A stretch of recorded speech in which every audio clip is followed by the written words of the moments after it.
సాంప్రదాయం. ఇది తదనంతరాన ఇది నెమ్మదిగా ఆవిరైపోయిందండి. ఇవాళ జిల్లా కలెక్టర్ గారి కారు ముఖ్యమంత్రి గారి జిల్లాకు వస్తే అది ఎక్కడో 6వ కారు 5వ కారు కింద వెనకాల ఎక్కడో ఉంటుంది.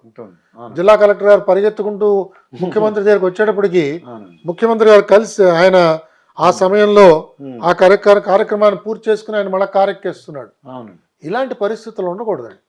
ఒక జిల్లాకి కలెక్టర్ గారిని ఒక బాధ్యత అప్పచెప్పినప్పుడు ఆయన నిర్వర్తించడానికి ముఖ్యమంత్రి కూడా సహాయపడాలి, ఎన్నుకోబడ్డ శాసనసభ్యులు కూడా సహాయపడాలి, మంత్రులు కూడా సహాయపడాలి. అప్పుడు జిల్లా యంత్రాంగం ఆ జిల్లా కలెక్టర్ గారికి సహాయపడుతుంది. లేకపోతే జిల్లా అస్తవ్యస్తంగా ఉంటుంది. మనం చాలా సంఘటనలు ఆ విధంగా చూసాం. అది నేను నేదురుమల్లి గారి ప్రవర్తన నియమావళిలో నాకు అది కనిపించిందండి. అలాగే ఇతర ముఖ్యమంత్రులు అనేక మంది, సీనియర్ ఎన్టీ రామారావు గారు ఆయన ఒక నిర్ణయం తీసుకున్న తర్వాత మళ్ళీ వెనక్కి తిరిగి చూసేది లేదు. ఆయన ఆ విధంగా వ్యవహరించేవారు. అధికారులతో నేరుగా మాట్లాడేవారు. ఒక అధికారి కనుక మంచి పలుకుబడి నిజాయితీ మనిషి అనే ఒక పలుకుబడి ఉంటే ఆ అధికారి ఏం చెప్పినా కూడా వినేవారు. ఆ విధంగా ఆయన ప్రవర్తించేవారు. ఆయన్ని మనం విమర్శించిన ఎదుటపడి మీరు చెప్పింది తప్పు అన్నా కూడా ఆయన ఏమనేవారు కాదు. ఆ అధికారి కనుక మంచి ఒక పలుకుబడి ఉండి ఇతను నిజాయితీ పరుడు అనే ఒక పేరు కనుక ఆయనకి ముందుగా తెలిస్తే ఆ విధంగా ఆయన ఉండేవాడు. ఆయన జిల్లాలకి పర్యటనకు వచ్చినప్పుడు చాలా చాలా సింపుల్గా ఉండేవారు, నేరుగా మాట్లాడేవారు.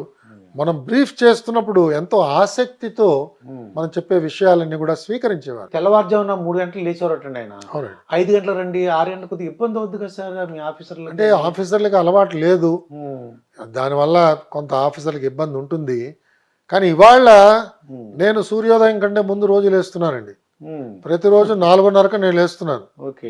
పొద్దున్నే లేచి నేను చేయవలసిన దైనందిన కార్యక్రమాలు చేస్తున్నాను. నాకు చాలా హాయిగా ఉంది. సర్వీస్లో ఇది బహుశా చేయడానికి ఇబ్బంది ఉందేమో కానీ ఇవాళ నాకు చాలా బాగుంది. కాబట్టి అదొక అలవాటు కింద మారితే అధికారులకు సమస్య లేదు. అధికారులందరికీ అలాంటి అలవాట్లు ఉండవు కదా, దాంతో పాపం వాళ్ళు చాలా సమస్యలకి అంటే ధైర్యం చేయలేకపోయారు. అంటే నేను రానండి, ఆ టైం కుదరదండి అంటే ఆయన పాపం అంటే కొంచెం చెప్పేవాళ్ళు. ఆయన కూడా అందరినీ రోజు పిలిచేవారు కాదు. అలాగే పిలిచిన వాళ్ళందరికీ పొద్దున్న 5ంటికే చాలా గొప్ప పలహారం పెట్టేవారు. వాళ్ళందరూ 5ంటికి 5:30కి మేము తింటాం సార్ అని చెప్పేవారు. కానీ ఆయన దగ్గరుండి వాళ్ళందరికీ పలహారం వాళ్ళందరికీ ఇచ్చేవారని చెప్పి వినేవాడిని. ఆయన పర్సనల్ లెవెల్లో చాలా ఔదార్యంతో ఉండేవారు. చాలా గొప్ప మనస్సు వారిది. సో ఇలా ఒక్కొక్కళ్ళ గురించి వైఎస్ రాజశేఖర రెడ్డి గారి గురించి చెప్పండి sir. Interesting. YS Rajasekhara Reddy గారిది సమయ పాలన చాలా గొప్పగా ఉండేదండి. ఆయన ఒకవేళ ఒక మీటింగ్కి అరగంట సమయం పెడితే 28వ నిమిషానికి మీటింగ్ క్లోజ్ చేసేవారు. కరెక్ట్గా ఆ మీటింగ్ అయిపోతుంది అని మనం ఎక్కడ అనుమాన పడవలసిన అవసరం లేదండి. ఆయన 10ంటికి సమావేశం అంటే 5 నిమిషాలు ముందే వచ్చి కూర్చునేవారండి. ఇన్ఫ్యాక్ట్ ఆయన మొట్టమొదటి సమావేశం అలాగే జరిగిందండి. మొట్టమొదటి ఫస్ట్ మీటింగ్ ఆయనతో జరిగినప్పుడు మేమందరం కూడా అటు తిరిగి ఇంకా కబుర్లు చెప్పుకుంటున్నాం. ఆయన రావడానికి టైం పడుతుందండి, ఏదో మనకి టైం అయితే చెప్పారు 10ంటికి, 10ంటికి ఎక్కడ వస్తారులే ముఖ్యమంత్రి గారు అని మేము అందరం అటు తిరిగి ఏదో మాట్లాడుకుంటున్నాం. మాలో మేము ప్రధాన కార్యదర్శి గారు మేము అందరం కూడా ఒక్క నిమిషం ఎవరో వెనక్కి చూడంగానే ఆయన వచ్చి కూర్చున్నాడు ఆల్రెడీ. ఆ విధంగా రాజశేఖర రెడ్డి గారు ఉండేవారండి. ఆయన సమయ పాలన అంటే సమయ పాలన. ఒకవేళ ఆయన నిర్ణయించిన సమయంలో ఆ సమావేశంలో తీసుకోవాల్సిన నిర్ణయం తీసుకోలేకపోతే ఆయన క్లియర్గా చెప్పేవారండి, మనం ఇవాళ అనుకున్న సమయం అయిపోయింది, మీరు మళ్ళీ తయారవ్వండి, మీరు ఎప్పుడు కావాలంటే అప్పుడు నేను మళ్ళీ ఇంకో సమావేశం పెడతాను, ఇవాళ ఇంతటితో సమావేశం ముగించేద్దాం అని చెప్పేసేవారండి. అంటే సమయానికి ఆయన ఎక్కువ ప్రాధాన్యత ఇచ్చేవారు. ఎందుకంటే ముఖ్యమంత్రి గారి సమయ పాలన మీద కనీసం 300-400 మంది వాళ్ళ సమయాలని వాళ్ళు పాలించడానికి అవకాశం ఉంటుందండి. ఈయన దగ్గర ఆలస్యం అయిందనుకోండి, ఈ 300-400 మందికి అది ఒక రకమైన అంతేనండి. ఇక్కడ వాళ్ళు పెట్టుకున్న మీటింగ్లు పోతాయి, వాళ్ళు పిలిచిన విజిటర్లు పాపం ఇంకా వెయిట్ చేస్తారు, అవన్నీ కూడా డిలే అయిపోతాయి. అది బహుశా దృష్టిలో పెట్టుకుని రాజశేఖర రెడ్డి గారు ఎప్పుడు కూడా సమయపాలన అంటే సమయపాలన అండి, ఆ విధంగా ఉండేది. ఆయన కక్షపూర్తి చర్యలు ఉన్నాయంటారా వైఎస్ రాజశేఖర రెడ్డి? ఎక్కడ కనిపించేవి కాదండి. ఆయన ఇన్ఫాక్ట్ ఏ మీటింగ్కి వెళ్ళినా మొదట ఒక 2-3 నిమిషాలు చాలా పర్సనల్గా మాట్లాడేవారు. సడన్గా ఏమిటి ఎల్వి ఇవాళ నీ చొక్కా చాలా బాగుంది అనేవారు. సో మనం ముఖ్యమంత్రి మన చొక్కాని చూస్తాడని మనం ఇప్పుడు అనుకోం కదా. ఏదో మనం మీటింగ్ వెళ్తాం, మనం ఆ మీటింగ్ ఎజెండా అది ఎలా ఉంటుందో ఏమిటో, ఆయన ఎలా అంటారో, ఒప్పుకుంటారా ఒప్పుకోరా, ఇంకా ఏమైనా ఇబ్బందికరమైన విషయాలు వస్తాయా ప్రస్తావనకి, మనం ఏదేదో వివిధ ఆలోచనలతో వెళ్తాం. ఆయన ఉన్నట్టుండి చూసి ఏంటి ఎల్వి నువ్వు సనపడిపోయి ఏమిటి అని అడిగేవారు. మనం దానికి కొంచెం ఉక్కిరి బిక్కిరి అవుతాం, మనం ఎక్స్పెక్ట్ చెయ్యం. అందులో మేము అంతకు ముందు చంద్రబాబు నాయుడు గారి దగ్గర పనిచేసాం. ఆయన చాలా చాలా ప్రొఫెషనల్గా ఓన్లీ ఎజెండా దాని మీద ఆయన ఉంటారు, అటు ఇటు వెళ్ళే ప్రసక్తి ఉండదు. చాలా లోతుగా అధ్యయనం చేయడం, అందరినీ కూడా లోతుగా అధ్యయనం చేయమనడం ఆయనతో ఉండేది. సమాచారం సమాచారం సమాచారం టన్నుల కొద్దీ ఆయన సమాచారాన్ని స్వీకరించేవారు. ఎవరండి? మన చంద్రబాబు నాయుడు గారు. సో మేము అట్నుంచి మేము రాజశేఖర రెడ్డి గారి దగ్గరికి వచ్చేటప్పటికి ఈయన టు ద పాయింట్, మన అభిప్రాయం ఏమిటో తెలుసుకునేవారు. ఇద్దరు అభిప్రాయాలతో కనుక విభేదిస్తుంటే మీటింగ్లో ఒక ఫైనాన్స్ ఆఫీసరు ఇంకొక ఆఫీసరు, మీ ఇద్దరి మధ్యన కొంత భేదాభిప్రాయాలు ఉన్నాయి, నేను ఎవరో ఒకళ్ళ వంక వంతపాడి నిర్ణయం తీసుకోవడం కరెక్ట్ కాదు, కాబట్టి ఈ మీటింగ్ ఇంతటితో క్లోజ్ చేద్దాం, మీ ఇద్దరు మాట్లాడుకోండి, మళ్ళీ ఇంకోసారి రండి అప్పుడు మీటింగ్ పెట్టుకుందాం అని పరిష్కారం చేసేసేవారు. So very practical, time conscious, ఇన్ఫార్మల్గా ఉండేవారు, నవ్వుతూ కూర్చునేవారు, చాలా సూక్ష్మంగా ఆయన గ్రహించేవారు మనం చెప్పిన విషయాలు, దానికి ఉండే పర్యవసనాలను వెంటనే ఆలోచన చేయగలిగేవారు. సో ఆయన ఒక రకమైన శైలితో రాజశేఖర రెడ్డి గారు ఉండేవారు. ఇలా ఒక్కొక్క చంద్రబాబు నాయుడు గారు అంటే అదే చెప్పాను, చంద్రబాబు నాయుడు గారు ఎంత సమయం అయినా కూడా దాన్ని చాలా లోతుగా పరిశీలన చేసేవారు. అదే వాళ్ళు మేము టీవీలో చూసామండి, పొద్దున్న మొదలు పెడితే ఈవినింగ్ వరకు లంచ్ అలాగా, తర్వాత ఈవినింగ్ అంటే ఆయనకి ప్రభుత్వ నిర్ణయమే చాలా ప్రధానమైనది, ఆ తీసుకున్న నిర్ణయం తొందరపాటుగా తీసుకున్నారు అనే అభిప్రాయం కలిగించకూడదు. అలాగే ఎవరెవరు దీంట్లో ఈ పనిలో మనకు ఉపయోగపడతారో, ఎవరిని సంప్రదించాలో వాళ్ళందరినీ సంప్రదించాలి, ఎవరిని పక్కన పెట్టడానికి లేదు. ఇలా కొన్ని సూత్రాలు ఆయన మనసులో ఆయన పెట్టుకున్నారు. ఇంకా అలసట అన్నది లేదు. మనిషి ఒకసారి సమావేశంలో కూర్చున్నారంటే ఆయనలో కదలిక ఏమి ఉండదు. ఒక కుర్చీలో ఒకలా కూర్చున్నారంటే ఆ 3 గంటలు 6 గంటలు అదే పోస్చర్లో మీటింగ్ అంతా కూడా ఆయన చేస్తారు. అంత ఓపిక, ఆ విధంగా సమావేశాల్లో ఆయన ఉండేవారు. రాత్రి అయిపోయింది, 12 అయింది, ఆ టైంలో కూడా ఇంకా డీటెయిల్స్ అడుగుతూ ఉంటారు ఆయన. ఏదో ఒక నిర్ణయం తీసేసుకోవచ్చు కదా అనే ధోరణి ఉండదు. అది ఆయన శైలి, ఆ విధంగా చేసేవారు. అలాగే ఇంకా ఏమన్నా ఇంప్రూవ్మెంట్ చేయడానికి స్కోప్ ఉన్నదా, లేదా ఇదేనా, ఇది అంతిమ స్థాయికి మనం చేరామా, ఇంకా ఏమైనా ఇంప్రూవ్ చేయొచ్చా, ఇంకా ఏమన్నా దీంట్లో నగిషీలు చేయొచ్చా, ఇంకా ఏమన్నా కొత్త అంశాలు ఏమన్నా చేర్చచ్చా, అమలు చేసే ముందు ఇంకా ఏమైనా ఆలోచన చేయొచ్చా, వాళ్ళని సంప్రదించచ్చా, వీళ్ళని సంప్రదించచ్చా, ఇలాగ బహుముఖంగా ఆయన ఆలోచన చేసేవాడు. అది ఆయన శైలి. ఇలా ఒక్కొక్కళ్ళది. మా జగన్మోహన్ రెడ్డి గారి పరిస్థితి, జగన్మోహన్ రెడ్డి గారి స్టైల్ ఎలా ఉందంటే ఆయన ఏంటంటే ర్యాపిడ్ ఫైర్ అండి.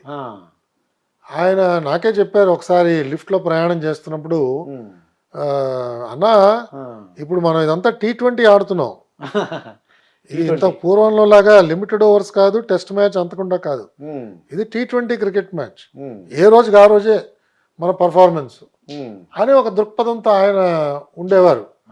దాంతో ఏదో ఒక నిర్ణయం త్వరగా తీసేసుకోవాలి, అంతేగాని ఈ నిర్ణయం బాగా నలగాలి, నలుగురిని సంప్రదించాలి, అందరినీ తెలుసుకోవాలి, అందరి అభిప్రాయాలు తెలుసుకోవాలి, ఇంకా లోతుగా పోవాలి, ఇతనికి అనుభవం ఉందా, మనకు సలహా ఇస్తున్న వాడికి అనుభవం ఉందా, ఇతని బ్యాక్గ్రౌండ్ ఏమిటి, ఈ బ్యాక్గ్రౌండ్ లో ఎవరికి మంచి అనుభవం ఉన్నది వాళ్ళని సంప్రదిద్దామా, ఇలాంటి ఆ దూరపు ఆలోచన నాకు కనిపించలేదండి.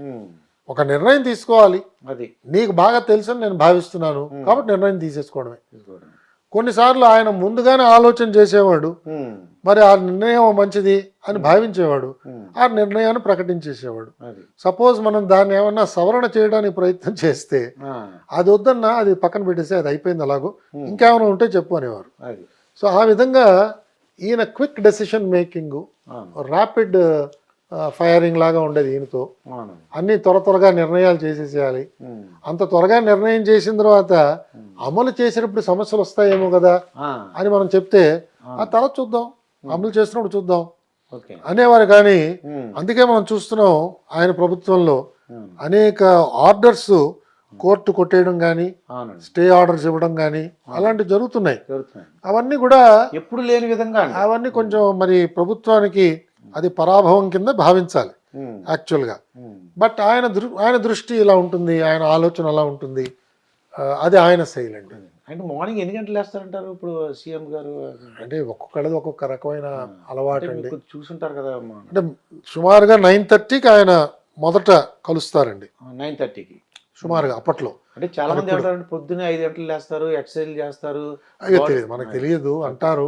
ఆ, ఇవన్నీ మనం వెనికిడే, కానీ నేనేమి ప్రత్యక్షంగా ఉమ్, నాకు అలా చూసే అవకాశం ఎక్కడా లభించలేదు. ఉమ్, ఆయన మొదటిసారి కిందకి రావడం అది 9:30 నుంచి ఆయన దైనందిన కార్యక్రమం స్టార్ట్ అయ్యేది. ఉమ్, నేను ఉన్నప్పటి వరకు నేను చూసిందండి. ఆ, 6-6:30 కల్లా ఆయన అంతా పెట్టేబేడ సర్దేసుకోవడం, ఉమ్, దుకాణం మూసేవారు ఆయన, 6కి. అంతే. సో మనం అలాగే వీకెండ్స్ ఆయన వచ్చేవారు కాదు. ఓకే. శని ఆదివారాలు సర్వసామాన్యంగా, ఉమ్, అంటే ప్రభుత్వానికి హాలిడే ఉంటే ఉమ్, ఆయనకు కూడా హాలిడేనే. అది ఆ విధంగా ఎవరిని కూడా పిలిచేవారు ఇబ్బంది కాదు. పెట్టడం కానీ. కొద్ది మందిని మరీ అవసరం అయితే పిలిచేవారు, లేకపోతే ఉమ్, అంటే అట్లీస్ట్ అధికారులు. అవును. ఆయన పేషీ స్టాఫ్ని బహుశా పిలిచేవారేమో నాకు తెలియదు. ఉమ్. బట్ నాలాంటి వాళ్ళు ఎవరిని కూడా పిలిచేవారు కాదు. అది ఆయన శైలి అండి. అయితే ఇప్పుడు రీసెంట్గా చంద్రబాబు నాయుడు గారు అరెస్ట్ అయ్యారండి. అంటే నా ఉద్దేశం ఏంటంటే అయ్యా ఆ, చాలామంది జయలలిత, లాలూ ప్రసాద్ యాదవ్, మధు కోడా, అలాగే ఓం ప్రకాష్ చౌతాలా ఫ్రమ్ హర్యానా, వీళ్ళు చీఫ్ మినిస్టర్గా ఉండి అరెస్ట్ అయిన వాళ్ళండి. ఇప్పుడు చంద్రబాబు నాయుడు గారి కన్నా ఇప్పుడు అరెస్ట్ అయ్యారు కాబట్టి, ఇటువంటి అరెస్ట్ అయినప్పుడు మీలాంటి ఆఫీసర్లు ఈ తప్పు చేస్తే మనం ఫ్యూచర్లో ఇబ్బంది పడతామండి, వద్దండి అలాగే చెప్పరా సార్ వాళ్ళు? అంటే నా దృష్టిలో అందరూ చెప్తారండి. ఉమ్, కొన్నిసార్లు మనం చెప్తున్నా ఉమ్, వాళ్ళు గ్రహించకపోవచ్చు, ఓకే. వాళ్ళకి తాత్కాలికంగా ఇది లాభం అని అనిపించవచ్చు, ఉమ్, వాళ్ళకి రాజకీయ ప్రయోజనం అందులో ఏమన్నా కనిపించవచ్చు. కొన్నిసార్లు సలహా చెప్పేవాళ్ళు ఉమ్, గట్టిగా చెప్పలేదేమో అని ఒక అనుమానం కూడా మనకు రావచ్చు. ఉమ్, ఇలాంటి అనేక అవకాశాలు ఉన్నాయండి. అదే. ఎందుకంటే అక్కడ ఉన్న అధికారులందరూ అనుభవంతో ఉన్న వాళ్ళే ఉంటారు. అవును కనీసం 20 సంవత్సరాలు 30 సంవత్సరాలు అవును. సర్వీస్లో ఉన్నవాళ్లే ఉంటారు అధికారుల కింద. ఉమ్, అలాగే ఆయనతో ఉన్న మంత్రులకు కూడా అపారమైన అనుభవం ఉంటుంది, అవును సలహాదారులు కూడా అనుభవం ఉన్నవాళ్లే ఉంటారు. అవును. కాబట్టి వీళ్ళందరూ కూడా జాగ్రత్తగా ఇవన్నీ బేరీజ్ వేసి ఉమ్, ఆయనకి సలహా ఇచ్చే ఉంటారని నేను భావిస్తున్నాను. ఉమ్. కానీ ఈయన చంద్రబాబు నాయుడు గారు ఇప్పుడు జైల్లోకి వెళ్ళారంటారు, రాజమండ్రి జైల్లోకి వెళ్ళారు. అవును అవునండి. అంటే ఇది కక్ష పూర్తి చర్య అంటారా, లేదంటే నిజంగా తప్పు చేసుకుంటారంటారా? అంటే మనకి ఇంకా వివరాలు ఏమీ రాలేదండి బయటికి. ఉమ్, ఇవాళ ఇంతవరకు మనకు తెలిసిన వివరాలు ఉమ్. చాలా పాక్షికంగా ఉన్నాయి. అంటే సంజయ్ అని ఏపీ సిఐడి చీఫ్ ఏం చెప్తారంటే అవును. 16 చోట్ల సంతకం పెట్టేశారు. ఇప్పుడు సంతకాలు పెట్టవలసిన అవసరం ఉంది. ఉమ్, ముఖ్యమంత్రో కార్యదర్శులో మంత్రుల్లో పెట్టవలసిన అవసరం ఉంది. ఉమ్, సంతకం పెట్టాడు కదా అని చెప్పి మనం నిందితుడి కింద మార్చటం అది సబబుగా లేదు. ఉమ్, మనం ఇంకా లోతుగా చూడాలి. ఒకటి. రెండు, అసలు ఇన్వెస్టిగేటింగ్ ఏజెన్సీస్ యొక్క పరిధి ఏమిటి, ఉమ్, ఎంతవరకు వీళ్ళు ఇన్వెస్టిగేట్ చేయొచ్చు. ఎందుకంటే ఈ నిర్ణయాలన్నీ కూడా ఆయన ఒక ముఖ్యమంత్రిగా నిర్ణయం తీసుకున్నాడు. ఉమ్, అంటే ఒక ముఖ్యమంత్రి తీసుకున్న నిర్ణయాన్ని ఉమ్, ఆయన కింద పనిచేసే సిబ్బంది ఎలా ఇన్వెస్టిగేట్ చేస్తారు? ఉమ్, ఇది విరుద్ధంగా కనిపిస్తోంది. అవును. మన రాజ్యాంగంలో ఉన్న ఏర్పాటు ఏమిటంటే ఒక ఎగ్జిక్యూటివ్, ఉమ్, ఒక లెజిస్లేచరు, ఒక జుడిషియరీ. అవునండి. దీన్ని సెపరేషన్ ఆఫ్ పవర్స్ అని అంటాం మనం. ఉమ్, సో ఒక ముఖ్యమంత్రి గారు తీసుకున్న నిర్ణయం లేదా ఒక ప్రభుత్వ నిర్ణయం ఉమ్, అది రాజ్యాంగబద్ధంగా ఉన్నదా లేదా అన్నది ఒక కోర్టు నిర్ణయం చేస్తుంది. అవునండి. అంతేగాని ఒక పోలీస్ ఆఫీసరు, ఉమ్, అది ఏ డిపార్ట్మెంట్ అయినా కూడా ఆయన స్వతహాగా ఆయన ఒక పోలీస్ ఆఫీసర్. ఆయన సిఆర్పిసి ప్రకారం ఇన్వెస్టిగేట్ చేస్తున్నాడు, ఉమ్, ఆయన ఐపీసీ ప్రకారంగా ఇన్వెస్టిగేట్ చేస్తున్నాడు. అవును. ఐపీసీలో ఉన్న నేరాల్ని ఉమ్, రుజువు చేయడానికో అవునండి. ఉన్నాయో లేదో చూడటానికో పరిశీలన చేస్తున్నాడు. ఉమ్, సో ఈయన కింద పనిచేస్తున్న శాఖాధిపతులు ఉమ్, ఈయన ఎలా ప్రశ్నిస్తారు?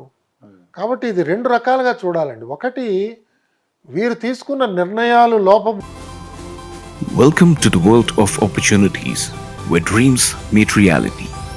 At Sun International Institute of Tourism and Management, we pride ourselves on being a world-class institution dedicated to nurturing talent and shaping careers. Sun International, Hyderabad, Visakhapatnam.